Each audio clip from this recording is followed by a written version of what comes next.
ನಮಗೆ ನಮ್ಮ ಮುಖದ ಸೌಂದರ್ಯ ಎಷ್ಟು ಇಂಪಾರ್ಟೆಂಟ್ ಆಗಿರುತ್ತೋ ಅಷ್ಟೇ ನಮ್ಮ ತುಟಿಯ ಸೌಂದರ್ಯನೂ ಕೂಡ ಇಂಪಾರ್ಟೆಂಟ್ ಆಗಿರುತ್ತೆ. ನಾವು ನಮ್ಮ ಮುಖದ ಅಂದನ ಹೆಚ್ಚಿಸ್ಕೊಳ್ಳೋಕ್ಕೆ ಡಿಫ್ರೆಂಟು ಸೋಪು, ಫೇಸ್ ವಾಶು, ಕ್ರೀಮ್ಗಳು, ಕಾಂಪ್ಯಾಕ್ಟ್ಗಳು ಎಲ್ಲ ಹೇಗೆ ಬಳಸ್ತೀವೋ ಅದೇ ರೀತಿ ನಮ್ಮ ತುಟಿಯ ಅಂದನ್ನು ಹೆಚ್ಚಿಸ್ಕೊಳ್ಳೋಕ್ಕೆ ನಾವು lipstick, lip balm, lip care ಎಲ್ಲವನ್ನು ಕೂಡ ಬಳಸ್ತೀವಿ. ಹಾಯ್ ಹಲೋ ಎಲ್ಲರಿಗೂ ನಮಸ್ಕಾರ. ಇಂದ್ರಾಣಿ ರೋಸ್ ಯೂಟ್ಯೂಬ್ ಚಾನಲ್ಗೆ ಸ್ವಾಗತ. ನಾನಿವತ್ತು ನಿಮಗೆ ನಮ್ಮ ತುಟಿ ಏನಾದರೂ ಒಡೆದಿದ್ರೆ ಮತ್ತು ತುಟಿ ಡ್ರೈನೆಸ್ ಆಗಿದ್ರೆ ಮತ್ತು ನಮ್ಮ ತುಟಿಯಲ್ಲಿ ತೇವಾಂಶ ಕಳ್ಕೊಂಡಿದ್ದು ನಮಗೆ ನಮ್ಮ ತುಟಿಯ ಆರೋಗ್ಯ ಹದಗೆಟ್ಟಿದೆ ಅಂತ ಆದಾಗ ನಾವು ಯಾವ ರೀತಿ ತುಟಿಯ ಆರೈಕೆನ ಮಾಡಬೇಕು, ಯಾವ ರೀತಿ ನಮ್ಮ ತುಟಿಯ ಅಂದನ ಹೆಚ್ಚಿಸ್ಕೊಳ್ಬೇಕು ಅನ್ನೋದ್ರ ಬಗ್ಗೆ ನಾನಿವತ್ತು ನಿಮಗೆ ತಿಳಿಸ್ಕೊಡ್ತೀನಿ. ವಿಡಿಯೋನ ಸ್ಕಿಪ್ ಮಾಡದೆ ಪೂರ್ತಿಯಾಗಿ ನೀವು ನೋಡಿದ್ರೆ ನೀವು ಕೂಡ ನಿಮ್ಮ ತುಟಿಯ ಅಂದ ಮತ್ತು ಆರೋಗ್ಯನ ಹೆಚ್ಚಿಸ್ಕೊಳ್ಬೋದು. ಮೊದಲನೇದಾಗಿ ನಾವು ವರ್ಕಿಂಗ್ ವುಮನ್ಗಳಾದರೆ ನಾವು 2 ವೀಲರಲ್ಲಿ ಓಡಾಡ್ತಿರ್ತೀವಿ, ಟ್ರಾಫಿಕಲ್ಲಿ ನಿಂತಿರ್ತೀವಿ, ಅಲ್ಲೆಲ್ಲ ತುಂಬ ಕಲುಷಿತ ವಾತಾವರಣ ಇರುತ್ತೆ, ಧೂಳಿರುತ್ತೆ, ಕಲ್ಮಶ ಇರುತ್ತೆ.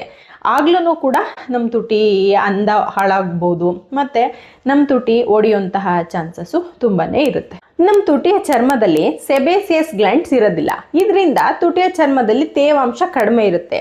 ಇದರಿಂದನೂ ಕೂಡ ನಮ್ಮ ತುಟಿ ಒಡೆಯುವಂತಹ ಚಾನ್ಸಸ್ಸು ತುಂಬಾ ಇರುತ್ತೆ. ನೆಕ್ಸ್ಟು ಜಾಸ್ತಿ ಬಿಸಿಲಲ್ಲಿ ಓಡಾಡೋರಿಗೆ ಮತ್ತು ಬಿಸಿಲಲ್ಲಿ ಕೆಲಸ ಮಾಡೋರಿಗೆ ಬಿಸಿಲಿನ UV ಲೈಟ್ ಕೂಡ ತುಟಿಯ ಚರ್ಮನ ಡ್ಯಾಮೇಜ್ ಮಾಡುತ್ತೆ. ನಮ್ಮ ದೇಹದಲ್ಲಿ ನೀರಿನ ಅಂಶ ಕಡಿಮೆ ಆದಾಗಲೂ ಕೂಡ ನಮ್ಮ ತುಟಿಗಳು ಒಡೆಯುತ್ತೆ. ನೆಕ್ಸ್ಟು ಜಾಸ್ತಿ ಲಿಪ್ಸ್ಟಿಕ್ನ ಯೂಸ್ ಮಾಡೋರಿಗೆ ಮತ್ತು ನಮ್ಮ ತುಟಿನ ಅಂದನ ಹೆಚ್ಚಿಸ್ಕೊಳ್ಳೋಕ್ಕೆ ಅಂತ ನಾವು ಡಿಫ್ರೆಂಟ್ ಆದ ಕಾಸ್ಮೆಟಿಕ್ಸ್ನೆಲ್ಲ ನಮ್ಮ ತುಟಿಗೆ ಅಪ್ಲೈ ಮಾಡ್ತಿರ್ತೀವಿ. ಮತ್ತು ನಮಗೆ ಹೊಂದಾಣಿಕೆ ಆಗದೆ ಇರೋಂತಹ ಬ್ರ್ಯಾಂಡ್ಗಳನ್ನೆಲ್ಲ ಯೂಸ್ ಮಾಡ್ತಿರ್ತೀವಿ. ಆಮೇಲೆ ನಮಗೆ ಎಕ್ಸ್ಪೈರಿ ಡೇಟ್ ಆಗಿರೋದು ಗೊತ್ತೇ ಇರಲ್ಲ. ಲಿಪ್ಸ್ಟಿಕ್ಕೋ, ಲಿಪ್ ಬಾಮೋ, ಲಿಪ್ ಗೇರೋ ಯಾವುದಾದ್ರೂ ಆಗಿರ್ಬೋದು. ಆವಾಗ್ಲೂ ಕೂಡ ನಮ್ಮ ತುಟಿ ಅಂದ ಹಾಳಾಗುವಂಥದ್ದು ಮತ್ತು ನಮ್ಮ ತುಟಿ ಒಡೆಯುವಂಥದ್ದು ತುಂಬಾ ಇರುತ್ತೆ. ಮತ್ತು ವಾತಾವರಣದಲ್ಲಿ ಹ್ಯುಮಿಡಿಟಿ ಕಡಿಮೆ ಆದಾಗಲೂ ಕೂಡ ನಮ್ಮ ತುಟಿಯು ಒಡೆಯುವಂತಹ ಚಾನ್ಸಸ್ಸು ತುಂಬಾ ಇರುತ್ತೆ. ಮತ್ತು ಸ್ಮೋಕಿಂಗ್ ಮಾಡೋರು, ಗುಟ್ಕಾ, ಪಾನು ಸೇವನೆ ಮಾಡೋರ್ಗೂ ಕೂಡ ತುಟಿ ಕಪ್ಪಾಗುವಂಥದ್ದು, ಒಡೆಯುವಂಥದ್ದು ಎಲ್ಲ ಆಗುತ್ತೆ. ಮತ್ತು high salty food, packet food ಮತ್ತು ಕಾರ್ಬೋನೇಟೆಡ್ ಡ್ರಿಂಕ್ಸ್ಗಳನ್ನೆಲ್ಲ ಕುಡಿಯೋರ್ಗೂ ಕೂಡ ತುಟಿಯ ಅಂದ ಹಾಳಾಗುವಂತಹ ಚಾನ್ಸಸ್ ಇರುತ್ತೆ. ಜೊತೆಗೆ ಬಿಸಿಯಾಗಿರುವಂತಹ ಟೀ, ಕಾಫಿ, ಹಾಲು, ಬಿಸಿನೀರು ಎಲ್ಲ ಕುಡಿಯೋರ್ಗು ಕೂಡ ತುಟಿಯು ಒಡೆಯುವಂತಹ ಚಾನ್ಸಸ್ ಇರುತ್ತೆ. ಹೀಗೆ ಒಡೆದ ತುಟಿನ ನಾವು ಹೇಗೆ ಸರಿ ಮಾಡ್ಕೊಳ್ಳೋದು ಮತ್ತು ತುಟಿ ಅಂದನ ಹೇಗೆ ಹೆಚ್ಚಿಸ್ಕೊಳ್ಳೋದು, ನಮ್ಮ ತುಟಿ ಒಡೆಯದಂತೆ ನಾವು ಹೇಗೆ ಮುನ್ನೆಚ್ಚರಿಕೆ ಕ್ರಮಗಳನ್ನ ವಹಿಸ್ಕೊಳ್ಳೋದು ಅನ್ನೋದ್ರ ಬಗ್ಗೆ ನಾನಿವಾಗ ನಿಮ್ಗೊಂದು ಕೆಲವೊಂದು ಟಿಪ್ಸ್ನ ಹೇಳ್ಕೊಡ್ತೀನಿ. ಆ ಟಿಪ್ಸ್ನ ನೀವು ಫಾಲೋ ಮಾಡಿದ್ರೆ ನಿಮ್ಮ ತುಟಿ ಹಾಳಾಗಿದ್ರೂ ಕೂಡ ನೀವು ಅದನ್ನು ಸರಿ ಮಾಡ್ಕೊಳ್ಬೋದು. ಮತ್ತು ನಮ್ಮ ತುಟಿಯ ಅಂದ ಕೆಡದಂತೆ ನಾವು ಹೇಗೆ ಮುನ್ನೆಚ್ಚರಿಕೆ ಕ್ರಮಗಳನ್ನ ವಹಿಸ್ಬೋದು ಅನ್ನೋದ್ರ ಬಗ್ಗೆ ಈಗ ತಿಳಿಸ್ಕೊಡು. ಮೊದಲನೇದಾಗಿ ನೀವು ಯೂಸ್ ಮಾಡ್ತಾ ಇರೋಂತಹ ಲಿಪ್ ಪ್ರಾಡಕ್ಟ್ಸ್ನ ಇಂಗ್ರೀಡಿಯೆಂಟ್ಸ್ ಯಾವುದು ಅಂತ ಚೆಕ್ ಮಾಡ್ಕೊಳ್ಳಿ. ಅಂದರೆ ಯಾವ್ಯಾವ ಇಂಗ್ರೀಡಿಯೆಂಟ್ಸ್ ಹಾಕಿ ಆ ಲಿಪ್ ಪ್ರಾಡಕ್ಟ್ನ ನಿಮಗೆ ಮಾಡಿದ್ದಾರೆ, ಅದರಲ್ಲಿ ಯಾವುದಾದ್ರೂ ನಿಮಗೆ ಪ್ರಾಡಕ್ಟು ಅಲರ್ಜಿ ಆಗಿದೆಯಾ ಅಂತ ಚೆಕ್ ಮಾಡ್ಕೊಳ್ಳಿ. ಮತ್ತು ಎಕ್ಸ್ಪೈರಿ ಡೇಟ್ ನೋಡಿಕೊಂಡು ಲಿಪ್ಸ್ಟಿಕ್ಕು, ಲಿಪ್ ಬಾಮು ಇದನ್ನ ಯೂಸ್ ಮಾಡಿ. ಆಮೇಲೆ ಯಾವುದಾದ್ರೂ ಒಂದು ಲಿಪ್ಸ್ಟಿಕ್ಕೋ ಇಲ್ಲ ಲಿಪ್ ಬಾಮು ನಿಮಗೆ ಹಾಕಿದಾಗ ತುಟಿ ಕಡ್ತಾ ಬಂದರೆ ಮತ್ತು ಉರಿದ್ರೆ, ಆಮೇಲೆ ಏನಾದರೂ ರ್ಯಾಷಸ್ ಏನಾದರೂ ಆದರೆ ಅದನ್ನು ಬಳಸಬೇಡಿ. ಹೀಗೆ ನೀವು ಯೂಸ್ ಮಾಡುವಂತಹ ಲಿಪ್ ಕೇರು, ಲಿಪ್ಸ್ಟಿಕ್ಗಳ ಬಗ್ಗೆ ಕಾಳಜಿ ವಹಿಸಿದ್ರೂ ಕೂಡ ನಿಮ್ಮ ತುಟಿಯ ಆರೋಗ್ಯನ ನೀವು ಕಾಪಾಡ್ಕೊಳ್ಬೋದು. ಅದೇನಾದರೂ ನಿಮಗೆ ಆ ಪ್ರಾಡಕ್ಟ್ಸು ಹೊಂದಾವಣಿಕೆ ಆಗ್ತಾ ಇಲ್ಲ ಅಂದಾಗ ನೆಕ್ಸ್ಟು ಇನ್ನು ಆ ಪ್ರಾಡಕ್ಟ್ಸ್ನ ಯೂಸ್ ಮಾಡೋಕ್ಕೆ ಹೋಗಬೇಡಿ. ನೆಕ್ಸ್ಟು ಐಸ್ ಕ್ಯೂಬ್ನ ಒಂದು ಕಾಟನ್ ಬಟ್ಟೆಗೆ ಹಾಕೊಳ್ಳಿ. ಅದನ್ನು ಚೆನ್ನಾಗಿ ಒಂದು ಸರ್ಕ್ಯುಲರ್ ಶೇಪಲ್ಲಿ ತುಟಿಗೆ ನಿಧಾನವಾಗಿ ಮಸಾಜ್ ಮಾಡ್ತಾ ಬನ್ನಿ. ಇದರಿಂದ ತುಟಿಲಿ ಏನಾದರೂ ಇನ್ಫ್ಲಮೇಷನ್ ಇದ್ದರೆ ಅದು ಕಡಿಮೆ ಆಗುತ್ತೆ. ಮತ್ತು ಡೆಡ್ ಸ್ಕಿನ್ ಏನಾದರೂ ಇದ್ದರೆ ಅದನ್ನು ಕೂಡ ಹೊರಟೋಗುತ್ತೆ. ತುಟಿ ಕಪ್ಪಾಗಿರೋವಂಥದ್ದು, ಕಳೆಗುಂದಿರೋವಂಥದ್ದಿದ್ರೆ ಅದನ್ನು ಎಲ್ಲ ಕಡಿಮೆ ಆಗುತ್ತೆ. ನಿಮ್ಮ ತುಟಿ ತುಂಬ ಚೆನ್ನಾಗಿ ಕಾಣಿಸುತ್ತೆ. ನೆಕ್ಸ್ಟು ಬಾರ್ಲಿನಲ್ಲಿ ಸೆಲೆನಿಯಂ ಅಂಶ ಜಾಸ್ತಿ ಇರೋದ್ರಿಂದ ಅದು ತುಟಿಯ ಟೆಕ್ಸ್ಚರ್ನ ಇಂಪ್ರೂವ್ ಮಾಡುತ್ತೆ. ಒಂದಷ್ಟು ಬಾರ್ಲಿ ಅಕ್ಕಿಯ ಕಾಳುಗಳನ್ನ ತಗೊಳ್ಳಿ, ಅದನ್ನ ಚೆನ್ನಾಗಿ ಬೇಯಿಸಿ ಗಂಜಿ ಥರ ತಿಕ್ ಪೇಸ್ಟ್ ಥರ ಮಾಡ್ಕೊಳ್ಳಿ. ಅದನ್ನು ತುಟಿಗೆ ಹಚ್ಕೊಳ್ಳೋದ್ರಿಂದ ನಿಮ್ಮ ತುಟಿ ಒಡೆದಿರೋವಂಥದ್ದು ಮತ್ತು ತೇವಾಂಶ ಕಡಿಮೆ ಆಗಿರೋವಂಥದ್ದು, ತುಟಿ ಕಪ್ಪಾಗಿರೋವಂಥದ್ದು ಇದೆಲ್ಲ ಕಡಿಮೆ ಆಗುತ್ತೆ. ಇನ್ನೊಂದು ನಮ್ಮ ತುಟಿ ಒಣಗೋದಕ್ಕೆ ಇನ್ನೊಂದು ಮೇನ್ ರೀಸನ್ ಏನಪ್ಪ ಅಂದರೆ ಡಿಹೈಡ್ರೇಷನು. ಅಂದರೆ ನಾವು ನಮ್ಮ ಬಾಡಿನ ಜಾಸ್ತಿ ಹೈಡ್ರೇಟಾಗಿ ಇಟ್ಕೋಬೇಕು. ನಾವು ಒಂದು ದಿನದಲ್ಲಿ ಒಂದು 3 ಲೀಟ್ರಷ್ಟಾದರೂ ನೀರನ್ನ ನಾವು ಕುಡಿಬೇಕು. ಇಲ್ಲಾಂದರೆ ನಮ್ಮ ದೇಹದಲ್ಲಿ ತೇವಾಂಶ ಕಡಿಮೆ ಆಗುತ್ತೆ. ದೇಹದಲ್ಲಿ ತೇವಾಂಶ ಕಡಿಮೆ ಆದರೆ ತುಟಿನಲ್ಲೂ ಕೂಡ ತೇವಾಂಶ ಕಡಿಮೆ ಆಗುತ್ತೆ. ಇದರಿಂದನೂ ಕೂಡ ನಮ್ಮ ತುಟಿ ಬಿರುಕು ಬಿಡುವಂಥದ್ದು, ಒಣಗುವಂಥದ್ದು ಅಂಥದ್ದೆಲ್ಲ ಚಾನ್ಸಸ್ ತುಂಬಾನೇ ಇರುತ್ತೆ. ನಾವು ಬಿಸಿಲಿದ್ದಾಗ ಮಾತ್ರ ಜಾಸ್ತಿ ನೀರನ್ನ ಕುಡಿತೀವಿ, ಮತ್ತೆ ನಾವು ಚಳಿಗಾಲದಲ್ಲಿ ನೀರನ್ನ ಕುಡಿಯಕ್ಕೆ ಹೋಗೋದೇ ಇಲ್ಲ.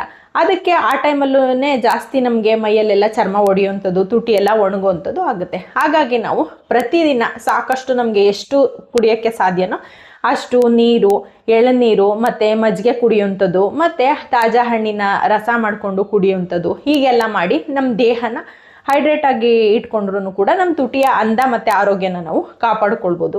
ನೆಕ್ಸ್ಟು ತುಪ್ಪ ಮತ್ತು ಹಾಲಿನ ಕೆನೆನ ನಾವು ಮಿಕ್ಸ್ ಮಾಡಿಕೊಂಡು ನಮ್ಗೆ ಒಂದಿನದಲ್ಲಿ ಯಾವಾಗ ಅನುಕೂಲ ಆಗುತ್ತೆ ಆ ಟೈಮಲ್ಲಿ ಹಚ್ಕೊಂಡ್ರು ಕೂಡ ನಮ್ಮ ತುಟಿ ಒಡೆದಿರೋವಂಥದ್ದು, ಸೀಳು ಬಿಟ್ಟಿರೋವಂಥದ್ದೆಲ್ಲ ಕಡಿಮೆ ಆಗುತ್ತೆ. ಅಲೋವೆರಾದಲ್ಲಿ ಆ್ಯಂಟಿ ಆಕ್ಸಿಡೆಂಟ್ಸು ಮತ್ತು ವಿಟಮಿನ್ ಇ ಜಾಸ್ತಿ ಇರುತ್ತೆ. ಹಾಗಾಗಿ ಇದು ಒಡೆದಿರೋ ತುಟಿನ ಕಡಿಮೆ ಮಾಡುತ್ತೆ, ಮತ್ತು ತುಟಿ ಒಡೆಯದಂಗೆ ಕಾಪಾಡುತ್ತೆ, ಮತ್ತು ತುಟಿಯಲ್ಲಿ ತೇವಾಂಶ ಇರುವಂತೆ ನೋಡ್ಕೊಳ್ಳುತ್ತೆ. ಆಮೇಲೆ ನಮ್ಮ ತುಟಿ ತುಂಬ ಚೆನ್ನಾಗಿ ಶೈನಿಯಾಗಿ ಕಾಣಿಸುವಂತೆ ಅಲೋವೆರಾ ಜೆಲ್ಲು ನೋಡ್ಕೊಳ್ಳುತ್ತೆ. ಹಾಗಾಗಿ ನಾವು ಪ್ರತಿದಿನ ರಾತ್ರಿ ನಮ್ಮ ತುಟಿಗೆ ಅಲೋವೆರಾ ಜೆಲ್ನ ಹಚ್ಕೊಂಡು ಮಲ್ಕೊಂಡ್ರು ಕೂಡ ನಮ್ಮ ತುಟಿ ಒಡೆಯೋದು ಕಡಿಮೆ ಆಗುತ್ತೆ, ನಮ್ಮ ತುಟಿ ತುಂಬ ಚೆನ್ನಾಗಿ ಕಾಣಿಸುತ್ತೆ. ತುಪ್ಪದಲ್ಲಿ ಆ್ಯಂಟಿ ಇನ್ಫ್ಲಮೇಟ್ರಿ ಗುಣ ಇರೋದ್ರಿಂದ ನಾವು ಪ್ರತಿದಿನ ರಾತ್ರಿ ಮಲಗುವಾಗ ತುಪ್ಪನ ನಮ್ಮ ತುಟಿಗೆ ಹಚ್ಕೊಂಡು ಮಲಗೋದ್ರಿಂದ ತುಟಿಯಲ್ಲಿರುವಂತಹ ಇನ್ಫ್ಲಮೇಷನ್ನ ತುಪ್ಪ ಕಡಿಮೆ ಮಾಡುತ್ತೆ, ಮತ್ತು ನಮ್ಮ ತುಟಿ ಒಡೆದಿರೋದನ್ನ ಸರಿ ಮಾಡುತ್ತೆ, ಮತ್ತು ತುಟಿ ಒಣಗ್ದಂಗೆ ನೋಡ್ಕೊಳ್ಳುತ್ತೆ, ತುಟಿಲಿ ತೇವಾಂಶಯುಕ್ತವಾಗಿರುವಂತೆ ನೋಡ್ಕೊಳ್ಳುತ್ತೆ, ಮತ್ತು ನಮ್ಮ ತುಟಿ ಮೃದುವಾಗುವಂತೆ, ಆಮೇಲೆ ನಮ್ಮ ತುಟಿಗೆ ಒಂದು ಒಳ್ಳೆ ಕಲರ್ನ ತುಪ್ಪ ಕೊಡುತ್ತೆ. ಹಾಗಾಗಿ ನೀವು ತುಪ್ಪನೂ ಕೂಡ ನಿಮ್ಮ ತುಟಿಯ ಆರೋಗ್ಯಕ್ಕೆ ಮತ್ತು ಅಂದನ ಹೆಚ್ಚಿಸ್ಕೊಳ್ಳೋಕ್ಕೆ ತುಪ್ಪನೂ ಕೂಡ ನೀವು ಬಳಸ್ಬೋದು.